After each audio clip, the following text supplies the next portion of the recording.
April 3rd, 1951. Thule, northwest Greenland. The wind howls across the frozen plateau like an approaching bomber formation. Snow grains whip sideways, rattling against steel fuselage and canvas tents. Captain Robert A. Whitaker, United States Air Force Corps of Engineers, pulls his parka tighter as he steps down from the C-124 Globemaster. The engines wind down with a deep metallic groan, swallowed almost immediately by the Arctic silence. Ahead of him is nothing. No trees, no towns, no roads, just ice, rock, and a horizon that feels close enough to touch. And yet, Whitaker knows this empty place already matters more than most cities on Earth. Behind him, crates are unloaded. Steel beams, radar components, fuel drums stamped U.S. property, and a folded American flag wrapped in oilskin. Somewhere beneath the ice, Inuit hunting paths cut through the snow. Unmarked, unacknowledged. Whitaker opens his clipboard. The orders are clear. Construct an airbase capable of hosting strategic bombers. Install early warning radar. Do it fast. The Cold War has begun. And Greenland, silent, remote, overlooked, is about to become one of its most important battlegrounds. 6 months earlier, September 14th, 1950, Copenhagen, Denmark. Rain taps gently against the tall windows of the Ministry of Foreign Affairs. Inside, the atmosphere is polite, restrained, almost cordial. Danish Foreign Minister Gustav Rasmussen sits upright at a polished oak table, hands folded, listening carefully as the American delegation speaks. The lead negotiator, Ambassador Eugene Milliken, chooses his words with care. Defensive cooperation, he says. Temporary installations, purely precautionary. Rasmussen nods. Denmark is still recovering from German occupation. Its military is small, its economy fragile, and now the Soviet Union looms across Europe like a storm cloud that refuses to move. Greenland, technically part of the Kingdom of Denmark, feels distant, almost abstract. A massive island of ice and snow with a sparse indigenous population and little political voice. Since World War II, the United States has already maintained a presence there, justified as protection against Nazi Germany. This new request is framed as a continuation, an obligation under NATO, a shield, not a sword. No one in the room speaks of nuclear weapons. No one mentions intercontinental bombers. No one says the words frontline or ground zero. When Rasmussen finally responds, his tone is measured.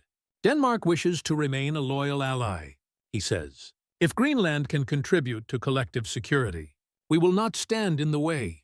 A signature follows. Ink dries. History pivots. Back in Greenland, winter closes in early.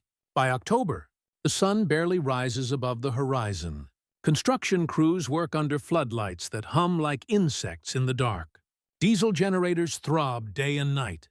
The sound carries for miles across the ice. American engineers map out runways long enough to land B-36 Peacemaker bombers, aircraft with wingspans wider than city streets, capable of carrying nuclear payloads halfway around the globe. Radar towers rise like skeletal fingers, scanning the skies for Soviet aircraft that have not yet appeared, but will. The base is given a name, Thule Air Base. Officially, it is defensive. Unofficially, every man here understands the truth. If war comes, this place will be among the first targets. And nearby, the Inuit watch. In the settlement of Ummanak, Elder Killick Hansen stands outside his home, sealskin boots pressed into the snow. He listens to the distant roar of engines, sounds that do not belong to the land. For generations, his people have followed the rhythms of ice and animal migration. The land has always spoken softly, but clearly, now it shouts. American officers arrive with translators. They bring maps, gestures, explanations that feel rushed and incomplete. Words like relocation and temporary are repeated often. Promises are made. New housing, better supplies, schools, medical care. Killick does not argue. He does not protest. He simply asks one question. How long? No one gives him an answer. Within months, Families are moved north, farther from familiar hunting grounds, closer to harsher ice. Graves are left behind. Sacred places are fenced off. What was once home becomes restricted military territory, patrolled by armed guards who mean no harm, but enforce distance all the same. The transformation is quiet. No shots fired, no declarations made. And yet, Greenland has changed forever. Thousands of miles away, in Washington and Moscow, maps are being redrawn. Strategists trace straight lines over the Arctic Circle, the shortest path for bombers between the United States and the Soviet Union. Greenland sits directly beneath those lines, a stepping stone in the sky.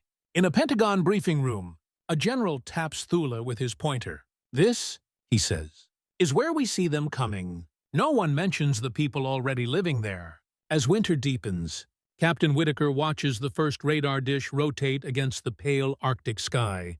Its slow, mechanical sweep feels almost hypnotic. Somewhere beyond that horizon, the Soviet Union is watching too.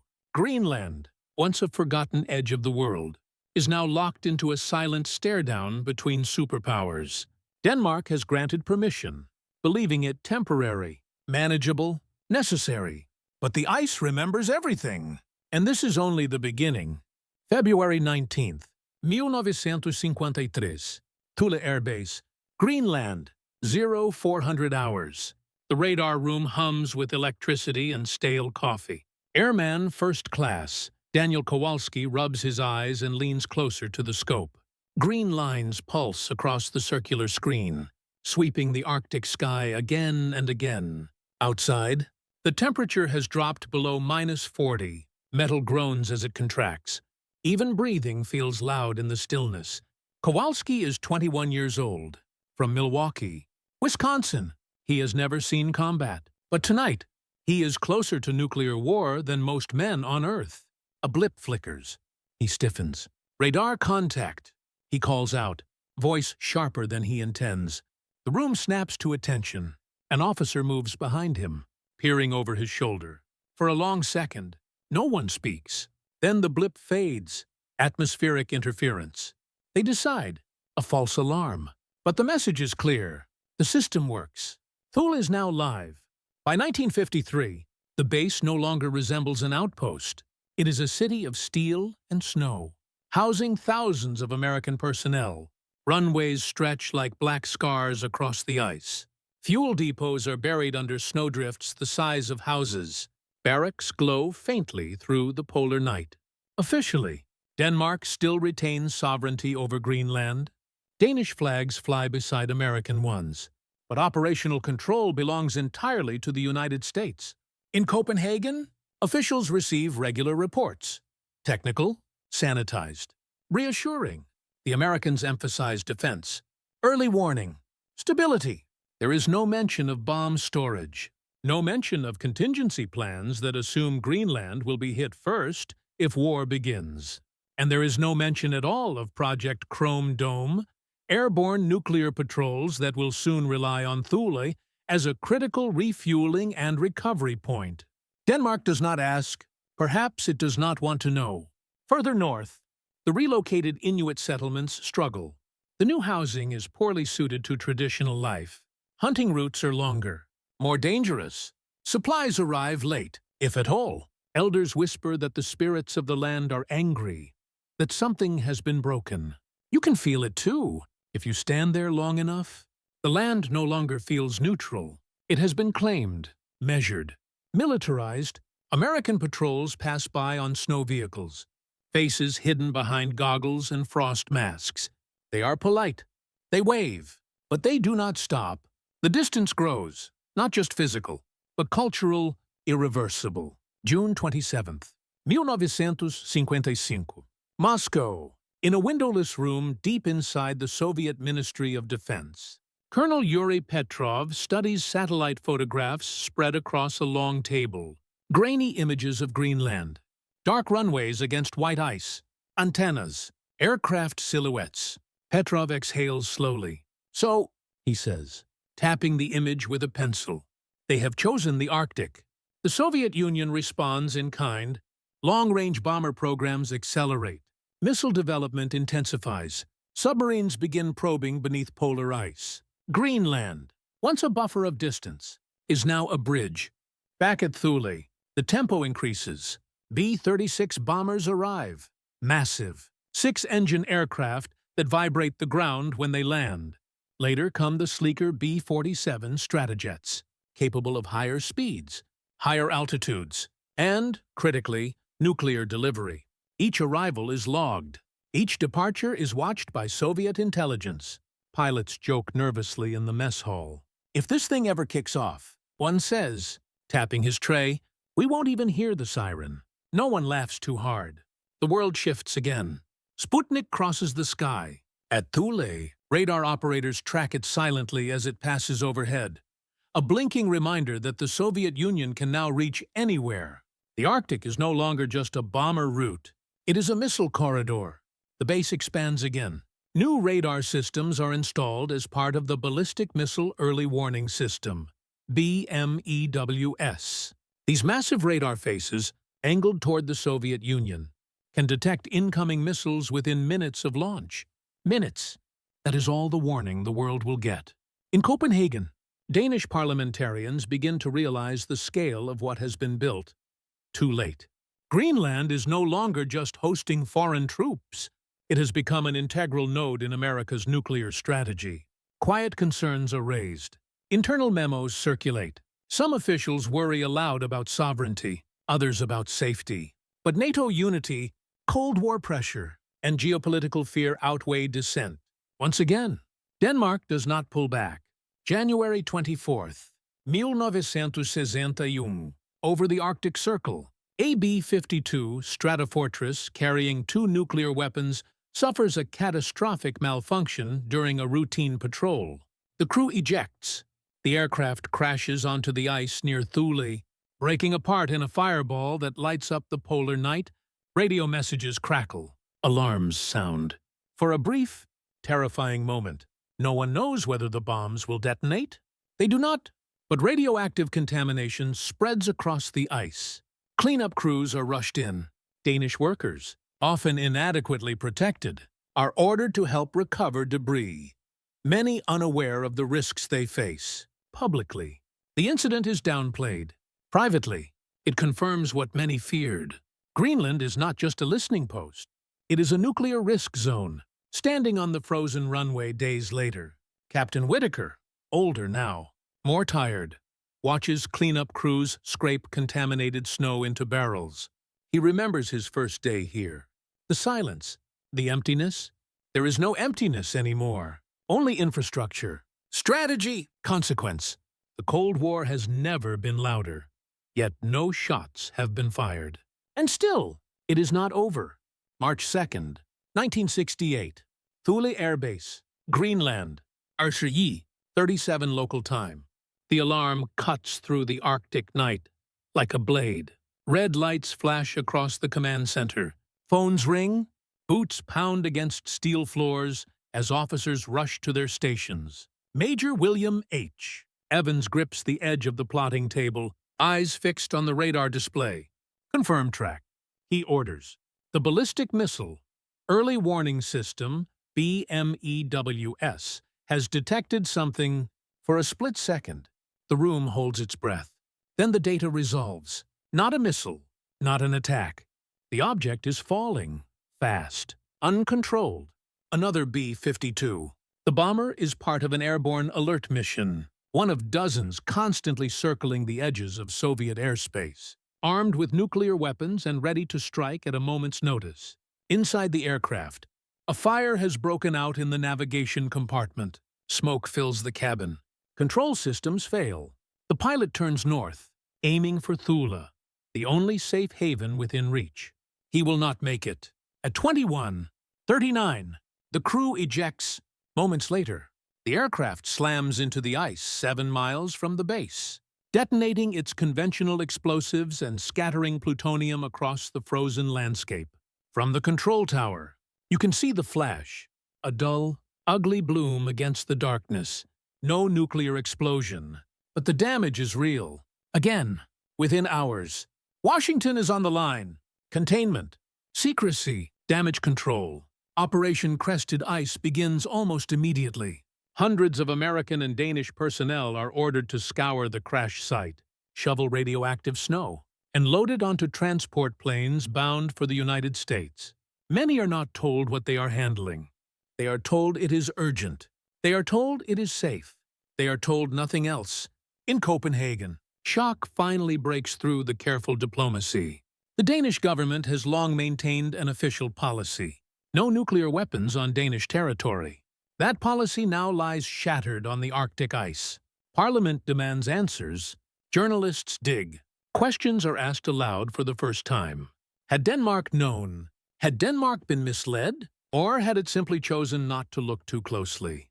The truth, as it often is, lies somewhere in between.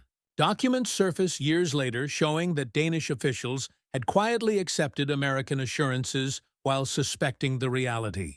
A polite fiction had been maintained for the sake of alliance unity. Greenland, once again, had no seat at the table. The Inuit workers who assist in the cleanup notice things almost immediately: persistent coughs, skin rashes, fatigue that does not fade. They speak among themselves. Some refuse to return to the site. Others cannot afford to refuse. Compensation, when it comes, arrives decades later, after long legal battles and public pressure. By then, many are already gone. After 1968, something shifts. The airborne nuclear patrols are quietly scaled back. The risks are no longer theoretical. They are visible, measurable, undeniable. But Thule does not shrink. It evolves. Radar systems are upgraded. Satellite tracking becomes more sophisticated. The base transitions from bomber hub to surveillance nerve center, watching not just aircraft but missiles, space launches, and orbital debris. Greenland remains critical, perhaps even more so than before. 1979. Greenland. For the first time, Greenland is granted home rule. A local government forms. Inuit voices, long ignored, begin to enter political space. One of the earliest debates centers on Thule. What does it mean to host a foreign military installation that you do not control? What does it mean when your land is central to a war you never chose? Protests remain small but determined. Elders speak of forced relocations. Younger activists speak of sovereignty and environmental damage. Denmark listens now, but cautiously. The alliance with the United States is still paramount. Some things remain non-negotiable. In the late Cold War years, tensions ease but never disappear. At Thule, radar operators continue their silent watch. Generations rotate through the base. Equipment changes. The mission stays the same. Detect first. Warn early. Buy time.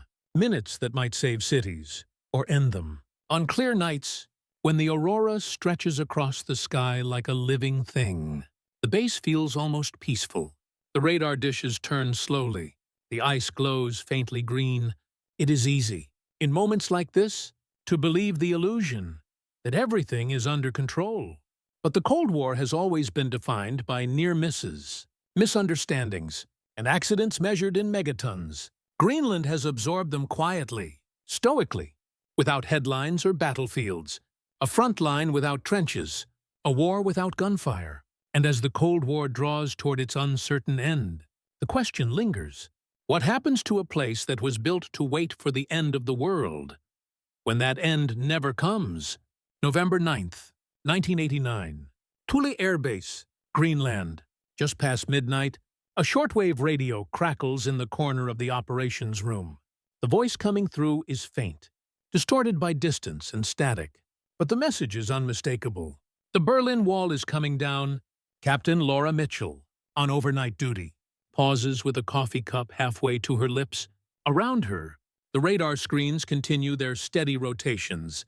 The Arctic sky remains unchanged. No alarms sound. No orders come down. History is shifting thousands of miles away. And yet, here, nothing moves. That is the paradox of Thule. As the Cold War dissolves, the base does not close. It simply becomes quieter. Strategic bombers stop arriving. Nuclear alert levels are lowered. Personnel numbers shrink. But the infrastructure remains. Too valuable, too expensive, too embedded to abandon. The mission is rewritten, not erased. Missile warning becomes space surveillance. Soviet threats are replaced by orbital calculations, satellites, debris fields, and rocket launches take the place of bombers on the screens. Greenland is still watching the sky. In Copenhagen, a reckoning unfolds slowly. Previously classified documents are released. Journalists connect dots that were once only whispers. The forced relocation of Inuit communities near Thule becomes public knowledge in detail. Dates, distances, broken promises, court cases follow. Former workers from the 1968 crash site testify about health problems. Families demand accountability. Denmark issues formal apologies. Compensation is paid, though many argue it comes too late. For the first time, the narrative changes. Greenland was not just a strategic asset. It was a casualty. At Quanok, formerly New Thule, elders tell stories to children who have never known the old settlement. They speak of hunting grounds now buried under runways, of graves left behind in the ice. The American base still dominates the horizon, its radar domes stark white against the snow. It is quieter now, but no less imposing. Some residents work there, others refuse to go near it. Both choices carry weight. By the early 2000s, geopolitics circles back. Russia modernizes its Arctic forces. China declares itself a near-Arctic state. Melting ice opens new shipping routes and access to untapped resources. Once again, Greenland matters. At Thule, now renamed Patuxent Space Base decades later, but still known by its old name to many, the radar upgrades resume. New sensors track hypersonic threats. Old Cold War logic finds new relevance. History, it seems, is not finished with this place. In Danish political circles, there is no longer any illusion of simplicity. Greenland's autonomy has expanded. Its leaders speak openly about past injustices and future control. The question is no longer whether Greenland will be militarized. It is who decides, and on whose terms. On a clear Arctic morning, a lone technician walks the perimeter fence at Thule. The snow crunches under his boots. The wind carries no sound of engines today. He stops and looks out across the ice. There are no enemies visible, no bombers, no missiles, only distance, only memory. Greenland was never meant to be a battlefield, yet it became one, quietly, decisively, through agreements signed far away, underestimations made in warm rooms, and a war defined by what might happen rather than what did. Denmark had believed it was allowing a temporary defense. Instead, it had handed over the keys to the Arctic. And once the Cold War turned Greenland into a frontline, there was no easy way to take it back.